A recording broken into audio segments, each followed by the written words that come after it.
સ્વાગત છે તમારું સંકલ્પ ક્લાસીસની YouTube ચેનલમાં। આજના લેક્ચરમાં આપણે ધોરણ 11 ના આંકડાશાસ્ત્ર વિષયમાં પ્રકરણ નંબર 2 એટલે કે માહિતીનું નિરૂપણ જે છે એની અંદર જે કોષ્ટક રચનાના જે દાખલા ચાલે છે અને છેલ્લા બે દાખલાઓ વિશે ચર્ચા કરીશું। બરાબર છે।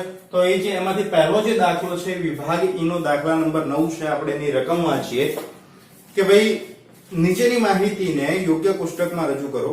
બેંકની નોકરીની જાહેરાતના જવાબમાં કુલ 2000 અરજી આવી છે। તે પૈકી 50% ઉમેદવારો સ્નાતક હતા, 40% અનુસ્નાતક હતા, બાકીના 10% ઉમેદવારો જે છે બરાબર છે એ વ્યવસાયિક લાયકાત ધરાવતા હતા। સ્નાતક ઉમેદવારો પૈકી 60% પુરુષો હતા અને તેમાંથી 25% કેવા હતા? પરિણીત હતા। 40% સ્નાતક સ્ત્રી ઉમેદવાર પરિણીત હતી। અનુસ્નાતક ઉમેદવારો પૈકી 60% પુરુષો હતા। એવી રીતે તમને માહિતી આપેલી છે। વ્યવસાયિક લાયકાત ધરાવતા પરિણીત અને અપરિણીત જે કર્મચારી છે બરાબર છે એ પુરુષોની સંખ્યા સમાન હતી એવું એક લાસ્ટમાં કીધેલું છે। ઓકે, તો હવે આપણે શું કરવાનું છે? તો કોષ્ટક તૈયાર કરવાનું છે। કોષ્ટક તૈયાર કરતા પહેલા કઈ કઈ માહિતી જરૂરી છે આપણે લખી નાખીએ। પહેલા તો અરજીઓ આવેલી છે 50% સ્નાતક, અનુસ્નાતક અને વ્યવસાયિક લાયકાત ધરાવતા હતા। હવે એને કહેવાશે અભ્યાસ। ક્યાં સુધી તમે ભણ્યા છો, તમારી ક્વોલિફિકેશન શું છે? તો સ્નાતક પછી અનુસ્નાતક અને વ્યવસાય લક્ષી કીધું છે આઈ થિંક। ઓકે, વ્યવસાયિક બરાબર છે। પછી એમાં પણ તમને શું આપેલું છે? પરિણીત અને અપરિણીત આપેલા છે અને એમાં પુરુષ અને સ્ત્રી। તો અહીંયા જાતિ લખી નાખીએ। પહેલા તો જાતિ સ્ત્રી અને પુરુષ અને એમાં વૈવાહિક દરજ્જો જે છે એમાં બે આવશે, પરિણીત અને અપરિણીત। ક્લિયર છે? આપણું જે કોષ્ટક છે આવી રીતે તૈયાર કરવાનું છે। તો સૌથી પહેલા આપણે જે કોષ્ટક તૈયાર કરીશું અહીંયા લખી દઈશું અભ્યાસ। ઓકે, કોષ્ટક લખતા પહેલા એનું ટાઇટલ આપી દઈએ। તો શું આપેલું છે કે બેંકની નોકરીની જાહેરાતમાં, બેંકની નોકરીની જાહેરાતમાં બરાબર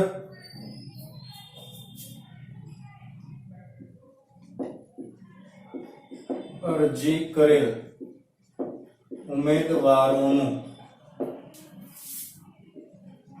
જાતિ અને વૈવાહિક દરજ્જો દર્શાવતું શું લખેલું છે આપણે? કોષ્ટક। બરાબર છે? ઓકે, ટાઇટલ આવી ગયું આપણી પાસે। અહીંયા આપણે લખીશું જાતિ। જાતિમાં મુખ્ય બે આવે, એક પુરુષ અને બીજું છે સ્ત્રી। અને એમાં પણ હવે આવશે પરિણીત, અપરિણીત અને કુલ। હવે ટૂંકમાં લખું છું બરાબર? પરિણીત, અપરિણીત, કુલ। અહીંયા શું થઈ જશે? કુલ ઉમેદવાર બરાબર છે। અહીંયા બી પરિણીત, અપરિણીત અને કુલ। ઓકે, હવે અભ્યાસમાં આપણને ત્રણ પ્રકારના અભ્યાસ કીધા છે। કયા કયા કીધા છે? સ્નાતક, અનુસ્નાતક અને વ્યાવસાયિક। તો અહીંયા છેલ્લે શું આવી જશે આપણા પાસે? કુલ। ક્લિયર? તો આપણું જે કોષ્ટક છે એની રચના આપણે કરી લીધી છે। હવે ગણતા જઈએ કઈ રીતે છે। તો કોઈ એક બેંકમાં નોકરીની જાહેરાતના જવાબમાં કુલ 2000 અરજી આવી હતી। ઓકે, હું એક કામ કરું છું, બ્લેક પેન થી લખી નાખું છું જેટલી કિંમતો આપણને આપી છે અને બાકી કઈ શોધવાની છે આપણે જાતે શોધીશું। ટોટલ કેટલી અરજી આવેલી છે? 2000 અરજી આવી છે બરાબર। તે પૈકી 50% ઉમેદવારો સ્નાતક હતા। 2000 ના કેટલા ટકા કરવાના? 50%। એ સ્નાતક હતા તો સ્નાતકમાં કેટલા લખવાના છે? 1000। પછી શું કીધું છે કે ભાઈ 40% ઉમેદવારો અનુસ્નાતક હતા। તો 2000 ના 40% કરો તો કેટલા થઈ જાય? 800। બરાબર છે? બાકી આપણે લખતા નથી। જ્યારે બાકીના 10% ઉમેદવારો અન્ય વ્યવસાયિક લાયકાત ધરાવતા હતા। તો હવે બાકીના કેટલા વધ્યા? 200। બરાબર છે? સ્નાતક ઉમેદવારો પૈકી 60% પુરુષો હતા, તેમાંથી 25% પરિણીત હતા। આના 60% કરો એટલે કેટલા થાય? 1000 ના 60% 600 અને એના પણ 25%। તો 600 ના 25% કરો તો 150 કેવા હતા? પરિણીત હતા। ક્લિયર? આટલે સુધી પૂરું થઈ ગયું। 40% સ્નાતક સ્ત્રી ઉમેદવાર પરિણીત હતી।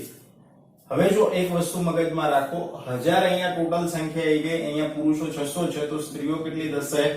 400. ઓકે, શું કીધું છે ફરી એકવાર સમજી લઈએ છીએ કે ભાઈ 60% પુરુષો હતા, 25% પરિણીત હતા, 40% સ્નાતક સ્ત્રી ઉમેદવાર પરિણીત હતી.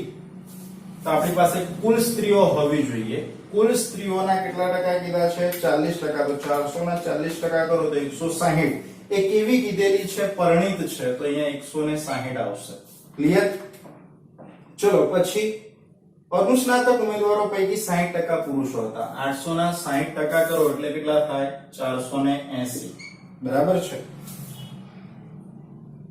અને તે પૈકી 40% પરણેલા હતા. 480 ના 40% ફરી કરો, સોરી 480 ના 40% 192 કેવા હતા? પરિણીત હતા. ક્લિયર? હવે જ્યારે અનુસ્નાતક સ્ત્રીઓ પૈકી 50% સ્ત્રીઓ પરણેલી હતી. હવે અનુસ્નાતક સ્ત્રીઓમાં જો 800 ટોટલ હતા, એમાંથી 480 પુરુષો હતા, તો 800 માંથી 480 બાદ કરો એટલે કેટલા વધ્યા તમારી પાસે? 320. એ સ્ત્રીઓ વધી. અને સ્ત્રીઓમાં કેટલા ટકા કીધી છે તમને કે ભાઈ 50% સ્ત્રીઓ એટલે 160 જે સ્ત્રીઓ છે પરણેલી હતી, તો અહીંયા લખી દઈશું 160. કોના? 320 ના 50% એટલે 160. બરાબર છે. પછી વ્યવસાયિક લાયકાત ધરાવતી 30% સ્ત્રીઓ પૈકી 60% સ્ત્રીઓ પરણેલી હતી. હવે અહીંયા વ્યવસાયિક લાયકાતની વાત કરેલી છે આપણને કે વ્યવસાયિક લાયકાતમાં, સોરી અનુસ્નાતક કક્ષાનું તો પતી ગયું. ઓકે, વ્યવસાયિક લાયકાત ધરાવતી 30% સ્ત્રીઓ પૈકી 60% સ્ત્રીઓ પરણેલી હતી. તો 200 ના 30%, ટોટલ જે સંખ્યા છે એની સ્ત્રીઓની સંખ્યા કેટલી હતી? 30% હતી. તો 200 ના 30% કરો તો 60 થાય. બરાબર છે. તો 60 સ્ત્રીઓ થઈ ગઈ. બરાબર છે. અને એમાંથી બી 60% જે સ્ત્રીઓ છે પરણેલી છે. 60 ના 60% કરો 36. તો એ પરણેલી હતી, તો અહીંયા પરણેલીમાં કેટલી લખવી પડશે? 36. અને વ્યવસાયિક લાયકાત ધરાવતા પરિણીત અને અપરિણીત પુરુષોની સંખ્યા સમાન હતી. 200 માંથી 60 જાય તો કેટલા વધ્યા? 140. બે સરખા ભાગે વહેંચી દો, 70 70. હવે આપણે શું કરવાનું? બાકીની જેટલી ખાલી જગ્યા વધી છે, ખાલી જગ્યા પૂરવા પ્રયત્ન કરીએ ફટાફટ. 600 માંથી 150 જાય તો 450 થઈ ગયું. 400 500 600. ઓકે, 400 માંથી 160 જાય તો 400 માઈનસ 160 240. ડન આવી ગયો આપણી પાસે. પછી અહીંયા કેટલા થાય? જો તો પરિણીતમાં 150 વત્તા 160 એટલે 310. એવી રીતે આ પરિણીતમાં 450 વત્તા 240, 450 વત્તા 200, સોરી 450 વત્તા 240 690. હવે આનું ટોટલ કરો 600 300 900 1000 થઈ ગયા. Okay, done. હવે જો 320 માંથી 160 જાય તો 160 જ વધશે. 480 માંથી 192 જાય તો કેટલા વધશે? 288. ઓકે, હવે આનું ટોટલ કરતા જાઓ. 192 વત્તા 160 કેટલા આવશે? 352 માઈનસ 800 કમ નાખો એટલે સીધા વચ્ચેની સંખ્યા મળી જશે 448. હવે જો અહીંયા કેટલા 70 આવી ગયા? 70 નથી 100, 106 અહીંયા વધશે. 200 માંથી 106 બાદ કરો એટલે વધ્યા 94. 94 માંથી 70 બાદ કરો એટલે અહીંયા વધશે તમારી પાસે 24. ક્લિયર છે? ઊભું ટોટલ કરતા જઈએ. 150 વત્તા 192 વત્તા 70 કેટલા આયા? 412. 450 વત્તા 288 વત્તા 70 808 પ્લસ 412 કરો તો 1220 ટોટલ આવવું જોઈએ. ના ખબર પડે તો આમાંથી બાદ કરતા જાઓ. ચલો 1220 માંથી 140 બાદ કરો, પછી 480 બાદ કરો અને માઈનસ 600 બાદ કરો. 0 થઈ જવું પડે. બરાબર છે. 16 16 32 320 ને 336 320 વત્તા 36 356. બરાબર છે. 240 160 24 424 વત્તા 356 780 310 વત્તા 352 વત્તા 106 768 માઈનસ કેટલા કરવાના? 2000 એટલે 1232 આનું ટોટલ આવવું જોઈએ.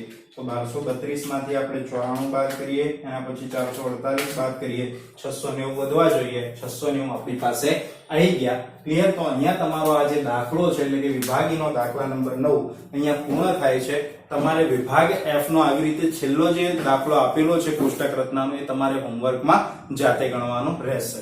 હવે વિદ્યાર્થી મિત્રો આપણે જોઈએ દાખલા નંબર 10 વિભાગ E માં. બરાબર છે. રકમમાં આપણે જોઈએ તો અહીંયા એક કોષ્ટક આપણને આપી દીધેલું છે અને કોષ્ટક ઉપરથી આપણે શું કરવાનું છે કે ભાઈ પ્રશ્નોના જવાબ આપવાના છે. તો અહીંયા પહેલો જે ક્વેશ્ચન છે હું લખી દઉં છું કે ભાઈ 5 વર્ષના સમયગાળા દરમિયાન 5 વર્ષના સમયગાળા દરમિયાન કારીગરની સંખ્યા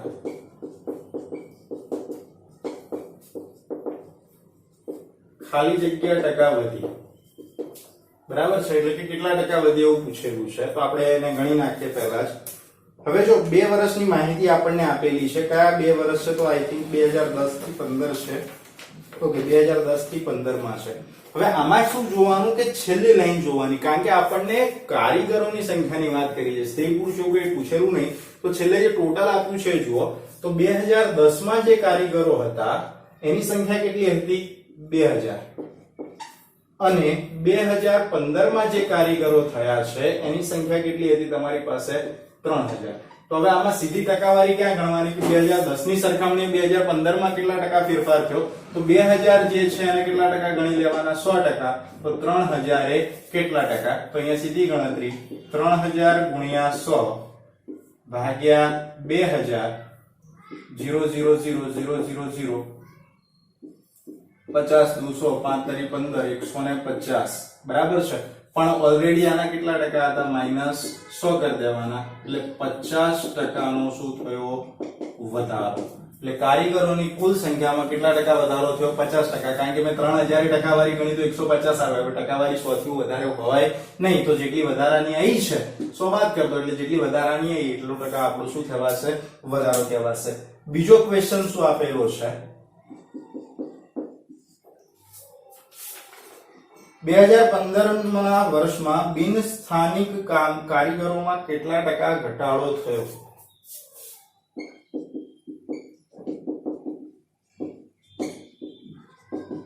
બિન સ્થાનિક કારીગરોમાં કેટલા ટકા ઘટાડો થયો છે આપણે લખવાનું છે. હવે 2010 માં જે બિન સ્થાનિક કારીગરો હતા તો આ જો વચ્ચેનું જે આખું પોર્શન છે એની અંદર કુલ કારીગરો જોવાના. 2010 માં 500 હતા. 2015 માં કેટલા થયા છે? 400. બરાબર છે, તો 500 એ કેટલા ટકા ગણવાના? 100. 400 એ કેટલા? સિમ્પલ વસ્તુ 400 ગુણ્યા 100 ભાગ્યા કેટલા કરવાના? 500. બરાબર છે, 2 0 2 0 જતા રહ્યા. 5 × 40 તો 80% આવ્યું. તો આમાંથી બી 100 બાદ કરી દેવાના. બરાબર છે, તો 80 - 100 કરો એટલે જવાબ તમારી પાસે આવશે 20%. માઈનસ થયા એટલે શું કહેવાય? 20% શું થયો હશે? ઘટાડો. બરાબર છે, સિમ્પલ વસ્તુ ગણવાની. વધારો કીધો, ઘટાડો -100 કરી દેવાના. માઈનસ આવે તો ઘટાડો થયો, પ્લસ આવે તો વધારો થયો. બરાબર છે. પછી દાખલા નંબર 3 આની અંદર તમને આપેલો છે અલગ કે 5 વર્ષના સમયગાળામાં પુરુષ અને સ્ત્રીઓની સંખ્યામાં કેટલો વધારો થયો? 5 વર્ષમાં પુરુષ અને સ્ત્રીની સંખ્યામાં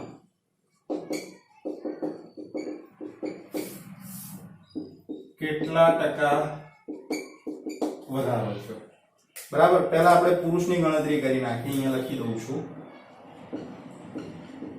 પુરુષ 2010 2015. 2010 માં પુરુષો કેટલા હતા? ટોટલ પુરુષો 1500 અને 2300 આયા. બરાબર છે, 1500 2300. 1500 એ 100%. તો 2300 એ કેટલા ટકા? તો સીધું ગણીએ 2300 ગુણ્યા 100 ભાગ્યા 1500. ઓકે, 2300 ગુણ્યા 100 ભાગ્યા 1500 કરો એટલે જવાબ 153.33% આવે. પણ માઈનસ કેટલા કરવાના? 100 બાદ કરો એટલે 53.33% વધારો. આ કોની ગણતરી થઈ ગઈ? પુરુષોની. હવે એવી જ રીતે આપણે શાની ગણતરી કરવાની? સ્ત્રીઓની. સ્ત્રીની ગણતરી ચાલુ કરો એટલે 2010 માં કેટલું હતું? 2010 માં સ્ત્રીઓની સંખ્યા જો કેટલી હતી? 500 અને 700. અને 2015 માં થઈ 700. આને 100% કહેવાનું. આ કેટલા ટકા? તો શું થાય 700 ગુણ્યા 100 ભાગ્યા 500 700 ગુણ્યા 100 ભાગ્યા 700 ગુણ્યા 100 ભાગ્યા 500 700 ગુણ્યા 100 ભાગ્યા 500 જવાબ આવે 140 માઈનસ કેટલા કરવાના 100 તો 40% શું થયો વધારો તો 5 વર્ષના સમયગાળા દરમિયાન પુરુષોની સંખ્યામાં 53.33% વધારો થયો અને 2015 સુધીમાં સ્ત્રીઓની સંખ્યામાં કેટલા ટકા 40% શું થયો છે વધારો થયો છે હવે આના ઉપરથી તમારે એક દાખલો જે છે હું તમને કહી દઉં છું પહેલાથી એ તમારે હોમવર્કમાં જાતે ગણવાનો છે જેની અંદર તમારે ગણવાના રહેશે વિભાગ F નો દાખલા નંબર 5 અહીંયા હું હોમવર્ક લખી દઉં છું વિભાગ F નો દાખલા નંબર 5 ગણવાનો છે એ સિવાય વિભાગ D માં 9મો અને 13મો 9 13 અને 14